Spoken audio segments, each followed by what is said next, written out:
अस्सलाम वालेकुम। मैं डॉक्टर मुजीबुल हसन और आप लोगों को खुश आमदीद कहता हूँ अपने इस यूट्यूब के चैनल पर। आज इस वीडियो के अंदर हम डिस्कस करेंगे चीनियम सल्फ्यूरिकम होम्योपैथिक मेडिसिन के हवाले से। चीनियम सल्फ्यूरिकम एक पॉलीक्रिस्टैंडी है जो कि मल्टीपल पर्पस के अंदर अपना रोल प्ले कर रही होती है। ये मेडिसिन तकरीबन 8 ऐसी कंडीशन है जिसमें इस्तेमाल कराई जाती है। सबसे पहले इस मेडिसिन को इस्तेमाल कराया जाता है जिन पेशेंट्स में मलेरिया किसी मेडिसिन के बायस इंटरनली दब जाए और उसके बद असरात जिस्म के अंदर काफ़ी ज़्यादा देखने में मेरे हों। सेकंड नंबर पे इस मेडिसिन को आँख की सोजिश के हवाले से इस्तेमाल कराया जाता है या कान में अगर पेशेंट के सोजिशी अलामात पाई जा रही हों जिस बायस पेशेंट को अपने कान में काफ़ी ज़्यादा भिनभिनाहट वगैरह शोर वगैरह फ़ील होता हो, इस तरह की कंडीशन के लिए ये मेडिसिन सूटेबल है। ये इसके अलावा ये मेडिसिन जिन पेशेंट्स में मलेरिया के दब जाने की वजह से उनके रीढ़ की हड्डी बहुत ज़्यादा हसास हो गई हो, उसमें बहुत ज़्यादा शिद्दत वाला दर्द फ़ील होता हो, ऐसी कंडीशन के लिए ये मेडिसिन काफ़ी ज़्यादा सूटेबल है। इसके अलावा 2-3 और सिम्पटम्स हैं जैसे कि क्रॉनिक किडनी इन्फ्लेमेशन के केस में ये मेडिसिन काफ़ी ज़्यादा बेस्ट रहती है या डिफरेंट स्किन की कंडीशन के हवाले से इस मेडिसिन को इस्तेमाल कराया जाता है। अब ये तमाम तर पॉइंट्स जो मैंने आपके साथ शेयर किए हैं इन हवाले से चीनियम सल्फ्यूरिक मेडिसिन को इस्तेमाल कराया जाता है। इस वीडियो में हम इन तमाम तर कंडीशन में पेशेंट की क्या सिम्टम्स पाए जाएंगे या कौन सी सिम्टम्स में चीनियम सल्फ्यूरिकम का इस्तेमाल काफ़ी ज़्यादा बेस्ट रहता है इस हवाले से डिस्कस करेंगे। लेकिन पहले आपसे गुजारिश है कि अगर आप इस चैनल के ऊपर फर्स्ट टाइम आए हैं तो चैनल को लाजमी सब्सक्राइब कीजिएगा और साथ बेल आइकन की घंटी को लाजमी प्रेस कर लीजिएगा ताकि इसी तरह की इन्फॉर्मेटिव वीडियोस होम्योपैथिक मेडिसिन के बारे में आपको मिलती रहें। अपने ट्रीटमेंट के हवाले से अगर आप मेरे साथ रब्ता करना चाहते हैं तो कुछ फ़ीस पे करने के बाद आप व्हाट्सएप के ऊपर दिए गए नंबर पर मेरे साथ रब्ता कर सकते हैं। बहुत ही सिंपल तरीक़ेकार है, आप कुछ फ़ीस पे करेंगे और व्हाट्सएप के ऊपर डायरेक्टली कॉल पे मेरे साथ बातचीत कर सकते हैं। चीनियम सल्फ्यूरिकम एक काफ़ी ज़्यादा फेमस होम्योपैथिक मेडिसिन है। अब क्योंकि एक पॉलीक्रिस्ट रेमेडी है तो इसलिए जो पहले मैंने आपके साथ 7 से 8 कंडीशन शेयर की हैं उन तमाम तर केसेस में इस मेडिसिन को इस्तेमाल कराया जाता है। हम वन बाय वन इन तमाम तर पॉइंट्स के हवाले से डिटेल के साथ डिस्कस करेंगे। इसमें सबसे पहले पॉइंट डिस्कस करते हैं जिस हवाले से इस मेडिसिन को काफ़ी ज़्यादा इस्तेमाल कराया जाता है कि जिन पेशेंट के कान में काफ़ी ज़्यादा सोजिशी इलामात पाई जा रही हों कि उनको अपने कान के पर्दे में काफ़ी ज़्यादा फड़फड़ाहट फ़ील होती हो या पेशेंट्स को अपने कान वाले एरिया में काफ़ी ज़्यादा दबाव या दर्द की कंडीशन फ़ील होती हो। अब ऐसे में पेशेंट ये शिकायत करता होगा कि एक तो उसे सही तरह से सुनाई नहीं दे रहा होता और हर वक़्त उसके कान में जैसे मच्छर की आवाज़ हमें आती है उस तरह की आवाज़ उसे हर वक़्त फ़ील होती रहती होगी। ये कंडीशन दोनों कान में भी पाई जा सकती है या किसी एक जानिब पेशेंट के कान में ये प्रॉब्लम पाई जा सकती है। अब ऐसे केसेस में ना सिर्फ चीनियम सल्फ्यूरिकम का इस्तेमाल कराया जाता है बल्कि इसके साथ जलसीमियम या सेलिकाइलम होम्योपैथिक मेडिसिन को भी इस्तेमाल कराया जाता है। कान की इस सोजिश के हवाले से ये तीनों मेडिसिन आपने 30 पोटेंसी में अप्लाई करनी होंगी। कान की सोजिश के अलावा सेकेंडली इस मेडिसिन को गुर्दों की सोजिश के हवाले से काफ़ी ज़्यादा इस्तेमाल कराया जाता है। अब जिन पेशेंट्स में सीकेडी की प्रॉब्लम पाई जा रही हो कि उनके गुर्दे काफ़ी ज़्यादा लंबे टाइम से मुतासर हों जिसमें उनके nephron system internally Aahista Aahista damage हो रहा हो, जब भी पेशेंट यूरिन आदि का टेस्ट कराएं तो उसमें डिफरेंट क्रिस्टल्स वगैरह या फास्फेट के पार्टिकल्स वगैरह पाए जा रहे हों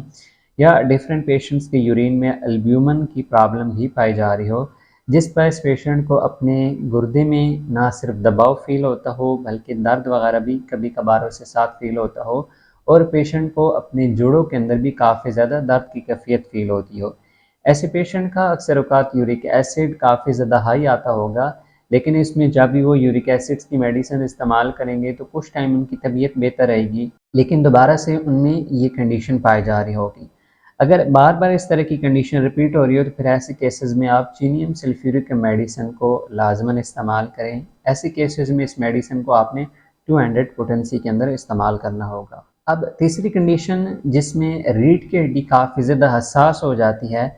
ऐसे में इस मेडिसिन का रोल काफ़ी ज़्यादा इम्पोर्टेंट होता है। सबसे पहले पॉइंट डिस्कस करते हैं कि आखिर पेशेंट में जो ये प्रॉब्लम स्टार्ट होती है कि जिसमें उनकी रीढ़ की हड्डी काफ़ी ज़्यादा हसास हो जाती है, ये किस वजह से बनती है। इसमें बेसिकली इन पेशेंट्स का जब ब्लड सीपी का टेस्ट कराया जाएगा तो उसमें आरबीसीज काउंट काफ़ी ज़्यादा कम पाई जा रही होगी, और सेकेंडली यहाँ पर इन पेशेंट्स में वाइट ब्लड सेल्स जिसे हम टीएलसी भी कहते हैं, टोटल ल्यूकोसाइट्स काउंट, ये काफ़ी ज़्यादा मिकदार के अंदर पाई जा रही होगी। अब ये जब वैल्यूज़ काफ़ी ज़्यादा बढ़ जाती हैं तो उसमें पेशेंट में फ़ीवर की कैफियत डेवलप हो रही होती है। अगर आपको याद हो तो मैंने वीडियो की स्टार्टिंग में कहा था कि जिन पेशेंट्स में मलेरिया दब जाता है तो उनमें अक्सर औक़ात बुखार की कैफियत पाई जा रही होती है। अब जब पेशेंट में इंटरनली तौर पे इस तरह फ़ीवर पाया जा रहा होता है तो वो आहिस्ता आहिस्ता जिस्म को अंदर से खोखला कर रहा होता है। ये जो बुखार होता है ये बेसिकली पेशेंट की हड्डियों में चला जाता है। रोज़ाना की बेस पे जब 3 बजे का टाइम होगा दोपहर का तो इन पेशेंट्स में आहिस्ता आहिस्ता बुखार वाली कैफियत शुरू होने लग पड़ेगी। कभी कभार ये फ़ीवर थर्मामीटर के ऊपर देखने में मिलेगा, लेकिन मोस्टली इन पेशेंट्स की सिम्टम्स ऐसी होंगी कि इनको हाई फ़ीवर वाली कैफियत फ़ील हो रही होंगी। जब ये बुखार काफ़ी ज़्यादा दिनों तक रहता है तो उसमें पेशेंट का जिस्म इतना ज़्यादा हसास हो जाता है या इतना ज़्यादा अंदर से खोखला हो जाता है कि अगर इन पेशेंट्स को आप गर्म कमरे के अंदर भी बिठाएंगे तो वहाँ पर भी इन्हें काफ़ी ज़्यादा ठंडक का एहसास होने लग पड़ेगा, जैसे कि मलेरिया की फ़ीवर के अंदर देखने में मिलता है। अब इसी के साथ एक और पॉइंट मैं यहाँ पे आपके साथ शेयर कर देता हूँ कि चीनियम सल्फ्यूरिक अम्ल को जब हायर पोटेंसीज के अंदर अप्लाई कराया जाता है, जैसे कि 1 एम पावर में, 10 एम पावर, 50 एम पावर या सी एम पावर, इन पावर्स में जब इसकी एक डोजेज दी जाती है तो जिन पेशेंट्स में मलेरिया इंटरनली दब जाता है किसी भी मेडिसिन के बाद या उनके बदपरहेज़ी की वजह से, तो ऐसे में जो ये दबा हुआ मलेरिया होता है ये दोबारा से लौट कर आ जाता है। अब यहाँ पर जब पेशेंट में दोबारा से मलेरिया की कैफियत जन्म लेती हैं तो ऐसे में फिर इसका बाकायदा ट्रीट किया जाता है दीगर जो और होम्योपैथिक मेडिसिन होती हैं उनके साथ, जैसे कि बप्टेशिया होगी हो या दीगर और मेडिसिन जो यूज़ कराई जाती हैं फ़ीवर के हवाले से, तो उससे फिर मुकम्मल तौर पर मलेरिया की कंडीशन को ठीक किया जाता है। इन सिम्टम्स के अलावा चीनियम सल्फ्यूरिक मेडिसिन को आँख की सोजिश के हवाले से भी इस्तेमाल कराया जाता है। जब पेशेंट में कान की सोजिश पाई जा रही होगी तो मोस्टली केसेस में ये देखने मिलता है कि ऐसे पेशेंट की शुगर या ब्लड प्रेशर की प्रॉब्लम काफ़ी ज़्यादा लंबे टाइम से पाई जा रही होती है। जैसे कि इन पेशेंट को हाइपरटेंशन की प्रॉब्लम, हाई ब्लड प्रेशर काफ़ी ज़्यादा टाइम से रह रहा होगा, कई साल हो चुके होंगे, या इसी तरह से शुगर इनकी हाई काफ़ी ज़्यादा सालों से रह रही होगी, जिस बदौलत आहिस्ता आहिस्ता इनके अज़ा में ये प्रॉब्लम देखने मिलेगी। अब जिन पेशेंट्स में ये प्रॉब्लम पाई जा रही होगी, चाहे आँख की प्रॉब्लम पाई जा रही हो या कान की प्रॉब्लम पाई जा रही हो, मेजर यहाँ पे जो इंटरनल टिश्यूज़ होते हैं इन बॉडी पार्ट्स के, वो आहिस्ता आहिस्ता डैमेज होने लग पड़ते हैं, जिस वजह से पेशेंट्स को दर्द वगैरह फील हो रहा होता है या इन बॉडी पार्ट्स के जो फंक्शन होता है वो काफ़ी ज़्यादा मुतासर हो जाता है। जैसा कि हमने कान के मुतल्लिक पहले डिस्कस किया है कि कान की समात काफ़ी ज़्यादा मुतासर हो जाती है, बिन-बिनाट वाली आवाज़ आ रही होती है। सेम इसी तरह से पेशेंट की आँख का भी जो पर्दा होगा उसके अंदर आहिस्ता आहिस्ता इन्फेक्शन जब स्टार्ट होगी तो उसके बाद पेशेंट की नज़र के अंदर आहिस्ता आहिस्ता धुंधलापन आने लग पड़ेगा, और बाद में फिर जिस आँख में ये प्रॉब्लम पाई जा रही होगी उसकी बिनाई भी काफ़ी ज़्यादा मुतासर हो जाएगी। अब इस तरह की प्रॉब्लम जब स्टार्ट होती है तो स्टार्टिंग में जस्ट जो सिम्टम्स पाई जा रही होती हैं कि पेशेंट की आँख के नीचे जो पाए जाने वाले टिश्यूज़ होते हैं, जो ये अज़ा होते हैं, इनमें दर्द वगैरह उठेगा और ये दर्द पूरे फेस में फैल जाएगा। आहिस्ता आहिस्ता ये दर्द फैलता फैलता कुछ टाइम के बाद आसपास के टिश्यूज़ को इतना ज़्यादा डैमेज कर देगा कि जिसमें पेशेंट की नज़र काफ़ी ज़्यादा फिर मुतासर होने लग पड़ेगी। या जब भी वो गली में चल रहे होंगे तो अक्सर औक़ात इन पेशेंट्स में देखने मिलेगा कि चलते हुए लड़खड़ा जाएंगे या कभी कभार नीचे भी गिर जाएंगे।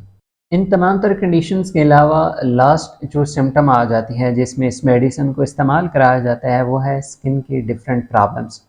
जब पेशेंट में आरबीसीज काउंट काफ़ी ज़्यादा कम पाई जा रही हो और वाइट ब्लड सेल्स की काउंट काफ़ी ज़्यादा देखने में रही हो तो बेसिकली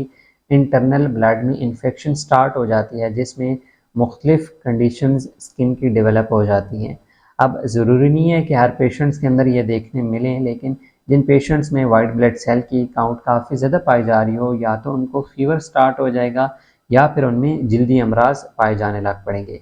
अब चीनियम सल्फ्यूरिक अम्ल उन जल्दी अमराज में अप्लाई कराई जा रही होती है जहाँ पर पेशेंट को अपनी स्किन के डिफरेंट स्पॉट्स के ऊपर काफ़ी ज़्यादा इन्फेक्शन स्टार्ट हो जाए, जिसमें अपसेस वगैरह बन जाएंगे, फंसियाँ वगैरह बन जाएंगी। अब इसकी एक खास तो ये होती है कि जो अफराद काफ़ी ज़्यादा मीठा इस्तेमाल कर रहे होते हैं, मीठी शरबत वगैरह गर्मियों के मौसम में इस्तेमाल कर रहे होते हैं, तो मोस्टली मीठा इस्तेमाल करने की वजह से जो स्पीशियस ग्लैंड होते हैं वो काफ़ी ज़्यादा डिस्टर्ब हो जाते हैं। तो इस बायस पेशेंट में अब्सेस वगैरह या आबले जो ब्लिस्टर्स वगैरह होते हैं ये बनने लग पड़ते हैं। जो ही पेशेंट मीठा बंद करेगा तो उनमें ये कंडीशन नॉर्मल हो जाएगी। अगर मीठा इस्तेमाल ना किया जा रहा हो लेकिन उसके अलावा वाइट ब्लड सेल्स की काउंट काफ़ी ज़्यादा बड़े होने की वजह से ये प्रॉब्लम देखने में रही हो, तो ऐसे केसेस में चीनियम सल्फ्यूरिक मेडिसिन काफ़ी ज़्यादा बेस्ट रोल प्ले करती है। मेरा मशवरा तो आपको ये होगा कि अगर आप ये स्किन की कंडीशन पाई जा रही हो तो फिर वहाँ पे आप चीनियम सल्फ्यूरिकम के साथ इग्नेशिया जो होम्योपैथिक मेडिसिन है, जो कि क्यू पावर के अंदर आपने इस्तेमाल करनी होगी, वो बेसिकली ब्लड प्योरीफाई के तौर पर इस्तेमाल कराई जाती है। दोनों मेडिसिन को इकट्ठे इस्तेमाल करेंगे तो आपकी ये कंडीशन तेज़ी के साथ ठीक हो जाएगी। अब ये जितनी भी पॉइंट्स मैंने आपके साथ शेयर की हैं, इन तमाम तर सिम्टम्स के लिए ये मेडिसिन काफ़ी ज़्यादा सूटेबल रहती है। लेकिन ये पॉइंट अपने ज़हन में लाजमी रखिएगा कि इन तमाम तर पॉइंट्स में मेडिसिन को इस्तेमाल करने से पहले आप अपने होम्योपैथिक डॉक्टर के साथ लाजमन मशवरा कर लें। उनकी कंसल्टेशन की बेस पे अगर मेडिसिन को यूज़ करेंगे तो इसके आपको काफ़ी ज़्यादा फ़ायदे देखने मिलेंगे और रिज़ल्ट भी काफ़ी ज़्यादा क्विक मिलेगा। या अगर आप अपने ट्रीटमेंट के हवाले से मेरे साथ रब्ता करना चाहें तो कुछ फ़ीस पे करने के बाद आप व्हाट्सएप के ऊपर इस दिए गए नंबर पर मेरे साथ रब्ता कर सकते हैं। मिलते हैं फिर नेक्स्ट वीडियो में, तब तक के लिए फ़ी अमानिल्लाह।